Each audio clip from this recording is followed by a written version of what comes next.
नमस्कार, स्वागत है आपका हमारे खास कार्यक्रम अपना उत्तर प्रदेश में। मैं हूं आपके साथ भावना त्रिपाठी। रुक करेंगे प्रदेश की तमाम बड़ी खबरों की ओर। सुशासन दिवस 2024 के मौके पर कार्यक्रम का आयोजन किया गया, जिसमें मुख्यमंत्री योगी आदित्यनाथ ने शिरकत की। इंटरनेशनल सेंटर में सुशासन महोत्सव 2024 की आज के इस 2 दिवसीय आयोजन में रामभाऊ म्यालगी प्रबोधिनी के कार्यकारी निदेशक डॉक्टर जयंत कुलकर्णी जी, सम्मान्य डॉक्टर विनय सहस्त्रबुद्धे जी, श्री प्रभु गौरांग दास जी, अभय जी, छिपरा जी और डॉक्टर अंबेडकर इंटरनेशनल सेंटर में उपस्थित प्रदेश देश के हमारे सभी युवा साथियों, मैं सबसे पहले इस आयोजन के लिए रामभाऊ म्यालगी प्रबोधिनी को हृदय से धन्यवाद देता हूं। लगातार सुशासन के लक्ष्यों को प्राप्त करने की दिशा में प्रबोधिनी के द्वारा जो प्रशिक्षण ओरिएंटेशन के कार्यक्रम चलते रहते हैं, यह लोकतांत्रिक व्यवस्था को न केवल सुदृढ़ करता है बल्कि विचार परिवार की उन भावनाओं को भी सुदृढ़ करता है जो सेवा और सुशासन को अपने जीवन का लक्ष्य मान करके सार्वजनिक जीवन में कार्य करने के लिए आए हैं। हम सब जानते हैं कि सुशासन महोत्सव 2024 आदरणीय प्रधानमंत्री जी के विकसित भारत के विजन को हम सबके सामने प्रस्तुत कर देता है। पिछले 10 वर्ष के अंदर हम में से हर व्यक्ति, पूरा देश ही नहीं बल्कि पूरी दुनिया आज एक नए भारत का दर्शन कर रही है। ये नया भारत जिसमें न केवल 140 करोड़ लोगों के विश्वास को अर्जित करने और उस विश्वास पर खरा उतरने के लिए अपनी योजनाएं हैं, बल्कि जिस नए भारत के माध्यम से हम लोग दुनिया को भी सम और विषम दोनों परिस्थितियों में नेतृत्व देने की सामर्थ्य रख रहे हैं। ये जो कुछ भी हो पाया है, यह प्रधानमंत्री मोदी जी के दृढ़ संकल्प और विजनरी लीडरशिप के नाते आज यह हम सबके सामने देखने को मिला है। देश के अंदर सुरक्षा का एक बेहतर वातावरण बना है, तो सीमाएं सुरक्षित हुई हैं। जेम ट्रिनिटी के माध्यम से जनधन, आधार और मोबाइल का बेहतर उपयोग करके भ्रष्टाचार पर प्रभावी अंकुश लगा है, तो डीबीटी के माध्यम से अंतिम पायदान पर बैठे हुए व्यक्ति तक शासन की योजना का लाभ सीधे सीधे पहुंचाने का कार्य भी हुआ है। एक भारत श्रेष्ठ भारत की जो कभी परिकल्पना थी, आज वह साकार हुई है। आज इसी का परिणाम है कि जो पहले हम भारतवासियों को बोला जाता था कि हमारा जो कुछ भी है ये तो एक पोगापंथी है, इस पर हमें गौरव की बजाय इसके लिए हमें लांछित किया जाता था, आज पूरी दुनिया उसकी तरफ आकर्षित हो रही है। याद करिए, जब योग को 21 जून की तिथि को इंटरनेशनल योग दिवस के रूप में 21 जून की तिथि तय होती है, लोगों ने प्रारंभ में हंसी उड़ाई। आज हम सब प्रफुल्लित होते हैं जब दुनिया के 193 देश भारत की ऋषि परंपरा के इस प्रसाद के साथ जुड़ करके न केवल शारीरिक रूप से बल्कि मानसिक रूप से भी इस पूरी परंपरा के प्रति कृतज्ञता ज्ञापित करते हैं। ये भारत की ऋषि परंपरा के प्रति कृतज्ञता है और यह संभव हो पाया मोदी जी के कारण। हजारों वर्षों से चली आ रही कुंभ की परंपरा को वैश्विक मान्यता मिलती है और यूनेस्को ने कुंभ को मानवता की अमूर्त सांस्कृतिक धरोहर के रूप में मान्यता दी। जनपद लखनऊ में क्रांति शौर्य समारोह में मुख्यमंत्री योगी आदित्यनाथ शामिल हुए।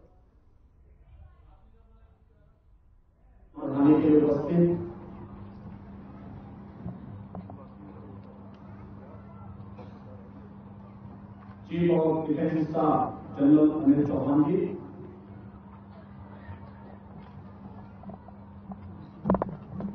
Lieutenant general AK Singhvi, lieutenant general NS Raja Subramani, प्रदेश के मुख्य सचिव श्री रमाशंकर मिश्र जी, मुख्यमंत्री कार्यालय के प्रमुख सचिव श्री संजय प्रसाद जी,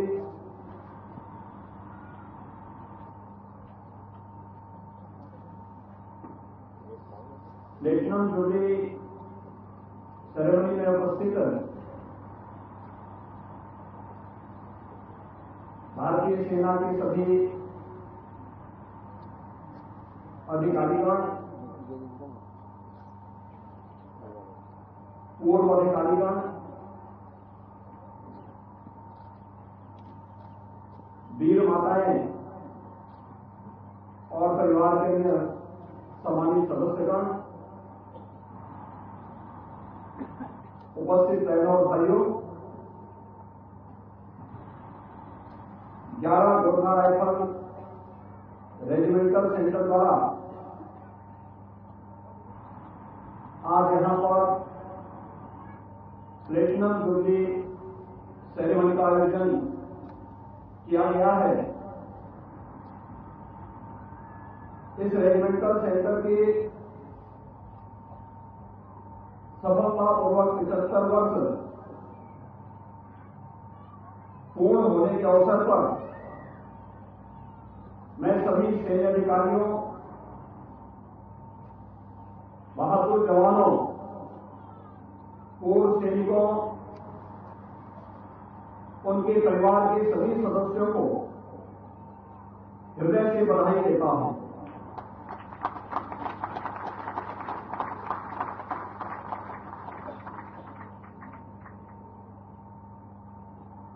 गोरखा रेजिमेंटल सेंटर की तरफ से 75 वर्षों की शानदार सेवा और भी मायने इसलिए रखती है क्योंकि भारत की आजादी के बाद गठित होने वाली पहली रेजिमेंट के रूप में गोरखा राइफल को यह गौरव प्राप्त है। 75 वर्ष की शानदार सेवा के लिए मैं इस रेजिमेंट से जुड़े हुए सभी अधिकारियों को, पूर्व सेना अधिकारियों को हृदय से अभिनंदन करते हुए बधाई देता हूं। भारत की सेना के शौर्य और पराक्रम में कोई भी भारतीय कभी संदेह नहीं करता। मुझे स्वयं 5 जनवरी को लखनऊ में नो ईयर आर्मी फेस्टिवल के उद्घाटन कार्यक्रम में भाग लेने का अवसर प्राप्त हुआ था। 14 जनवरी को भारतीय सेना के वीरता पदक विजेताओं के स्वागत समारोह में भी मुझे सम्मिलित होने का अवसर प्राप्त हुआ था और मैं इस बात को विश्वास के साथ कह सकता हूं कि भारतीय सेना 140 करोड़ भारतवासियों के गौरव का प्रतीक है। देशवासी इसके शौर्य और पराक्रम को न केवल जानते हैं बल्कि उसके टूट। केंद्रीय मंत्री अनुराग ठाकुर ने कहा कि देश की जनता एक बार फिर से पीएम मोदी को वापस लाने का मन बना चुकी है। देश में नमो हैट्रिक लगने जा रही है। 2024 के लोकसभा चुनाव में बीजेपी एक बार फिर सत्ता में आएगी और वो 2019 के चुनाव से अधिक सीट जीतेगी। अब की बार 400 पार करने का बीजेपी का लक्ष्य पूरा होगा। मोदी सरकार अब की बार 400 पार, नरेंद्र मोदी जी हैट्रिक लगाएंगे और भारत को तीसरी सबसे बड़ी अर्थव्यवस्था बनाएंगे।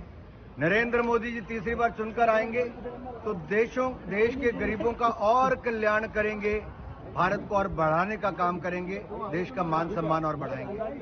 देश में जो वायदे किए थे वो पूरे किए।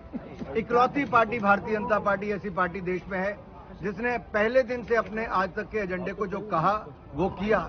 धारा 370 35 से मुक्ति दिलाई, ट्रिपल तलाक से मुक्ति दिलाई और भव्य राम मंदिर बनाया। अब हैट्रिक भी लगाएंगे और देश को आगे भी बढ़ाएंगे। राम मंदिर।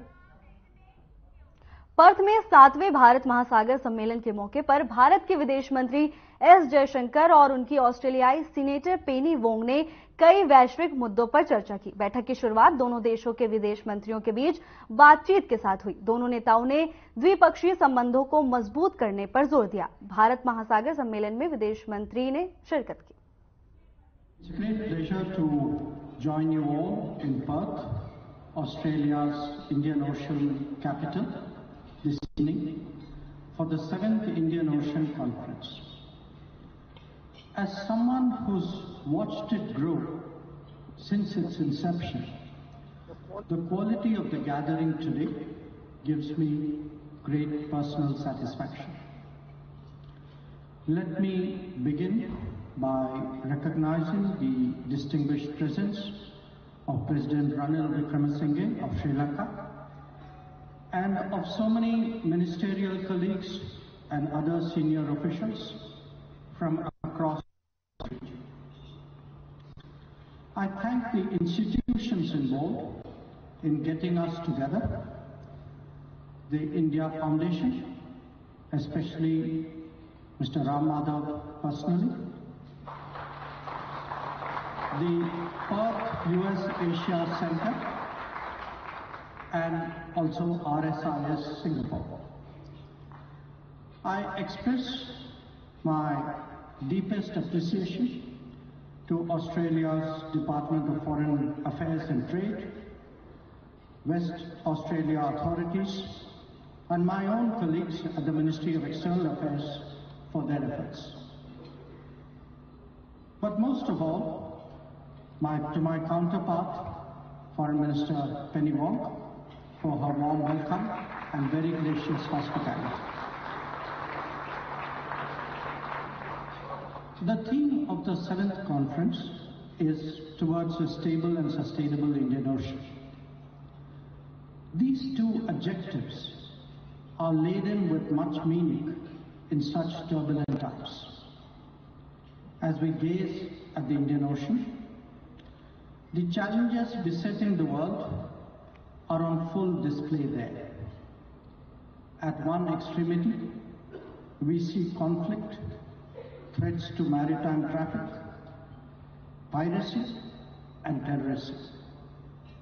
At the other, there are challenges to international law, concerns about freedom of navigation and overflights, and of safeguarding of sovereignty and of independence. Any disregard for arduously negotiated regimes like UNCLOS 1982 is naturally disturbing. In between, a range of transnational and non-traditional threats present themselves, largely visible in a spectrum of interconnected illegal activities. Instability also increases when long-standing agreements are no longer observed with no credible justification to justify a change of stance. All of them, separately and together, make it imperative that there be greater consultation and cooperation among the states of the Indian Ocean. Our concerns today also extend to grey areas of various kinds. Some may emanate from climate change and natural disasters. Disruptive events are occurring with greater frequency and deeper impact, forcing us all to factor them into our calculus of resilience. There are also the consequences of distant happenings, such as fuel, food and fertilizer crisis that many of us have experienced. But we should be equally conscious that the normal can be manipulated, leading to unsustainable debt, opaque lending practices, unviable projects, and injudicious choices. Similarly, there are the complexities of dual-purpose agendas that mask visibility and lower our guard. Indeed, such activities, when combined with the advancement of connectivity with strategic intent, has emerged as a growing anxiety for Indian Ocean states. Well before we come to policy responses, it is therefore necessary to develop awareness and proper understanding. To these gradually emerging developments, there is now also the challenges that are structurally inherent in the current form of globalization. Over-concentrations of manufacturing and technology are creating both supply-side risks as well as the possibility of leveraging. The experiences which the world underwent during the COVID pandemic has powerful lessons that we ignore only at our own peril. The need of the day is to disperse production across more geographies and build reliable and resilient. Lok Sabha में अमित शाह का संबोधन हो रहा है। अमित शाह ने इस दौरान क्या कुछ कहा, आइए आपको सुनाते हैं। और पुरुष जीवन की उस वक्त की हर सांस को राम के साथ जोड़कर राममय बनकर प्राण प्रतिष्ठा करना। मान्यवर, ये 11 दिन में मां सबरी, गिलहरी, वानर, भालू, जटायु, ये सब के साथ जुड़े हुए देश भर में जो राम के स्थान थे, वहां जाकर राम के काज के लिए गिलहरी जैसा भी योगदान देने वालों को श्रद्धा पूर्वक प्रणाम करने का काम प्रधानमंत्री। राम मंदिर का जब भूमि पूजन का समय आया, कोई पॉलिटिकल नारे नहीं लगाए, ना मोदी जी ने इसका नेतृत्व पॉलिटिकली किया, ना हमारी पार्टी ने किया। हर रोज एक राम का भजन अलग अलग भाषा में ट्वीट कर एक भक्ति का आंदोलन शुरू किया। मान्यवर, इस देश में कई सारे भक्ति के आंदोलन खड़े हुए हैं, ढेर सारे आंदोलन खड़े हुए। मान्यवर, इस देश में भक्ति का आंदोलन कोई नया नहीं है। मान्यवर, मीरा ने चलाया, गुजरात में नरसिंह मेहता ने चलाया, रामानंद ने चलाया, एकनाथ और ज्ञानेश्वर ने चलाया, शंकरदेव और माधवदेव ने असम में चलाया, चैतन्य महाप्रभु ने चलाया, समर्थ रामदास ने चलाया।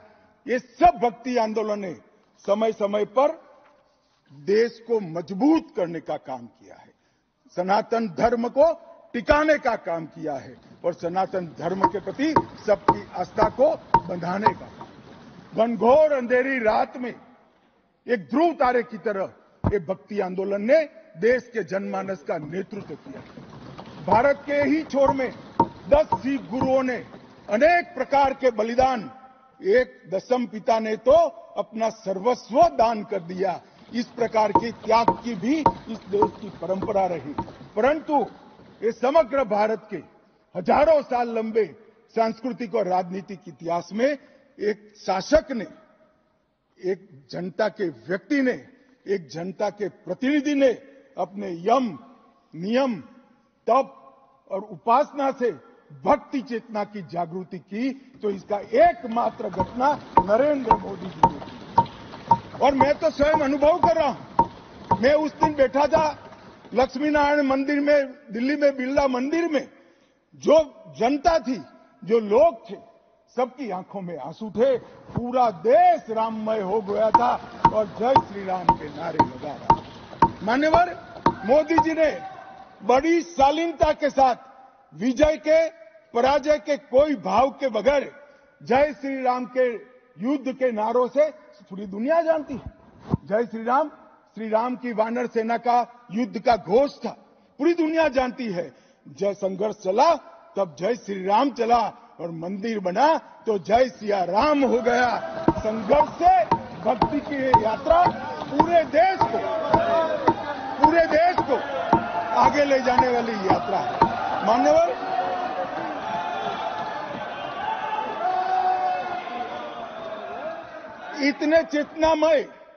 इतने चेतनामय वातावरण के अंदर भी विभाजन की बात करने वाले लोगों से मेरा करबद्ध निवेदन है, समय को पहचानो, एकता के संदेश को स्वीकारो और आगे देखकर चलना शुरू करो। भारत की और हम सब की भलाई है। मान्यवर, ये बहुत बड़ा संदेश मोदी जी ने दिया है और मैं फिर से एक बात कहना चाहता हूं, जिसने संन्यास।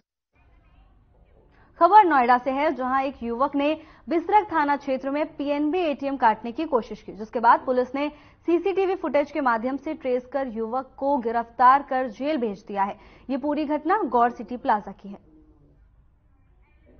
तो नोएडा में चोरों के हौसले बुलंद नजर आ रहे हैं। युवक ने एटीएम काटने की कोशिश की, सीसीटीवी फुटेज से मामले का खुलासा हुआ। इसके बाद पुलिस ने चोर पर शिकंजा कस लिया है। नोएडा से खबर आ रही है, जहां युवक ने एटीएम काटने की कोशिश की, जिसके बाद सीसीटीवी फुटेज खंगाले गए। फुटेज से मामले का खुलासा हुआ। पुलिस ने आरोपी पर शिकंजा कस लिया है। नोएडा से आपको एक खबर बता रहे हैं, जहां लुटेरों के हौसले बुलंद नजर आ रहे हैं। आपको बता दें, युवक ने एटीएम मशीन काटने की कोशिश की, जिसका सीसीटीवी फुटेज से खुलासा हो चुका है। पुलिस ने युवक पर शिकंजा भी कस लिया है। आपको बता दें कि सीसीटीवी फुटेज के माध्यम से मामले का खुलासा हुआ। खबर नोएडा से है, जहां लुटेरों के हौसले बुलंद नजर आ रहे हैं। प्रधानमंत्री आवास योजना और अन्य आवास योजनाओं के तहत निर्मित 1.3 लाख से ज्यादा घरों का उद्घाटन और भूमि पूजन करेंगे। रामचंद्रजीनी अयोध्या मंदिर में भव्य प्राण प्रतिष्ठा करावी અને એક નવો ઇતિહાસ સર્જ્યો છે। ગુજરાતના પનોતા પુત્ર અને વડાપ્રધાનશ્રીએ આ નવા ઇતિહાસ થકી ભારતને વિશ્વ પ્રતિષ્ઠા અપાવી છે। ભવ્ય રામ મંદિરમાં રામલલ્લાની મૂર્તિ પ્રતિષ્ઠાના અવસર પછી પ્રથમવાર ગુજરાતમાં લાખો પરિવારને આવાસની ભેટ આપવા પધારેલા આદરણીય શ્રી નરેન્દ્રભાઈનું સમગ્ર ગુજરાતની જનતા જનાર્દન વતી હૃદયના ઉમળકાથી સ્વાગત। રાજ્યની કલ્પનાને વર્તમાન યુગમાં ધરાતલ પર ઉતારવાની નેમ સાથે નિર્બલ કે બલરામ પણ સાકાર કર્યું છે। તેમણે દેશના ગરીબ, વંચિત, પીડિત, શોષિત સમાજના અંતિમ છોડના દરેકની ચિંતા કરીને તેમને પણ વિકાસની મુખ્ય ધારામાં લાવવાનું, સુરાજ્ય સ્થાપવાની નવી શરૂઆત કરી છે। સમાજના છેવાડાના જરૂરિયાત વંચિત પરિવારોને આવાસ અને આરોગ્ય સેવાઓ સુપેરે પહોંચાડવાની વડાપ્રધાનશ્રીની પ્રતિબદ્ધતા એ રામ રાજ્યની ગેરંટી છે। ગરીબ હોય કે તવંગર સૌને પોતાનું ઘર એક સપનું હોય છે। પોતાના જીવનની બચત મૂડીને ખર્ચીને પણ ઘર લેવાની મનસા સૌ રાખે છે, છતાં એવા લાખો લોકો હોય છે કે જે પોતીકું ઘર લઈ શકતા ન હતા. આપણી ગુર્જર ધરાના પનોતા પુત્ર આદરણીય શ્રી નરેન્દ્રભાઈ એવા પરિવારની પડખે ઉભા રહ્યા અને પ્રધાનમંત્રી આવાસ યોજનામાં લાખો પરિવારોના માથે પાકી છત આપી છે. કેન્દ્ર સરકારના આ વર્ષના બજેટમાં પણ એમણે સંકલ્પ કર્યો છે કે દેશના ગ્રામીણ વિસ્તારોમાં 2 કરોડ પ્રધાનમંત્રી આવાસ ઉભા કરવામાં આવશે. ગુજરાતમાં આપણે વડાપ્રધાન શ્રી નરેન્દ્રભાઈ મોદીએ જ કંડારેલા ગરીબલક્ષી કાર્યક્રમોના પથ ઉપર આગળ વધી રહ્યા છે. રાજ્યમાં પ્રધાનમંત્રી આવાસ યોજના ગ્રામીણ અને શહેરી મળીને 13.42 લાખથી વધુ આવાસોનું નિર્માણ કરવામાં આવ્યું છે. આજે પ્રધાનમંત્રી આવાસ યોજના 2,993 કરોડ રૂપિયાના લાભ લાખો પરિવારને મળી રહ્યો છે. પ્રધાનમંત્રી આવાસ યોજના લાભાર્થીઓને આવાસની ચાવી અર્પણ થવાની છે અને વડાપ્રધાનશ્રી તેમની સાથે સંવાદ પણ કરવાના છે. રાજ્યમાં બધા જ 182 વિધાનસભા મતક્ષેત્રમાં આ કાર્યક્રમ વડાપ્રધાનશ્રીનું માર્ગદર્શન મેળવવા લાખો લોકો જોડાયા છે. આદરણીય વડાપ્રધાનશ્રીએ સૌના સાથ, સૌના વિકાસની જે કાર્ય સંસ્કૃતિ વિકસાવી છે તેના પરિણામે વિકાસના ફળ છેક છેવાડાના માનવી સુધી સુપેરે પહોંચ્યા છે. પાછલા દશકામાં સૌને આવાસ, હર ઘર જલ, સૌને વીજળી, રસોઈ માટે ગેસ અને જનધન સહિતના બેંક ખાતાથી નાણાકીય સેવાઓ દરેક લક્ષિત લાભાર્થી પરિવાર વ્યક્તિ સુધી રેકોર્ડ ટાઈમમાં પહોંચી છે. આ બધાને પરિણામે દેશમાં 25 કરોડથી વધુ લોકો ગરીબી રેખાથી બહાર આવ્યા છે. આપણે વડાપ્રધાનશ્રીના નેતૃત્વ અને પ્રેરણાથી આઝાદીનો અમૃત મહોત્સવ ઉજવ્યો અને હવે અમૃત કાળમાં પ્રવેશ્યા છે. 2047માં જ્યારે ભારતની स्वतंत्रताની शताब्दी बनावी। फिलहाल के लिए बस इतना ही। जल्द हाजिर होंगे नई अपडेट्स के साथ। नमस्कार।